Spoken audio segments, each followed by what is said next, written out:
ಅಧ್ಯಕ್ಷರಿಗೆ ಒಳ್ಳೆ ಸ್ನೇಹಿತರು ಅಂತ ಕೇಳಿಲ್ಲ. ಇವ್ರಿಗೆ ಬೆಲೆ ಕೊಟ್ಟು ಅಲ್ಲಿ ಬಂದಿವಿ ನಾವು. ಇವ್ರು ಸರ್ ಏನ್ ಹೇಳಾರ ಈ ಬಗ್ಗೆ ಡೀಟೇಲ್ಸ್ ಕೊಡ್ತಾರೆ ನಮ್ಮ ಪ್ರತಿನಿಧಿ ಪರಶುರಾಮ್. ಇದೀಗ ನಮ್ಮ ಜೊತೆ ಸಂಪರ್ಕದಲ್ಲಿದ್ದಾರೆ. ಪರಶುರಾಮ್, ಪರಮೇಶ್, ಸದ್ಯ ಹೇಗಿದೆ ಪರಿಸ್ಥಿತಿ? ಈಗ ಪ್ರತಿಭಟನಾ ನಿರತ ರೈತರನ್ನ ಕಂಪ್ಲೀಟ್ ಆಗಿ ವಶಕ್ಕೆ ಪಡೆದ್ರ ಪೊಲೀಸರು?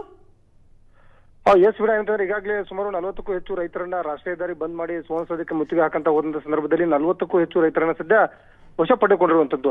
ಪ್ರಮುಖವಾಗಿ ಇವರು ಸುವರ್ಣ ಗಾರ್ಡನ್ ಟೆಂಟ್ ನಲ್ಲಿ ಪ್ರತಿಭಟನೆ ಮಾಡ್ತಾ ಇದ್ರು. ಅಲ್ಲಿಂದ ಪಾದಯಾತ್ರೆ ಮುಖಾಂತರ ರಾಷ್ಟ್ರೀಯ ಹೆದ್ದಾರಿ ಬಂದ್ ಪ್ರತಿಭಟನೆ ಮಾಡ್ತಾ ಇದ್ರು.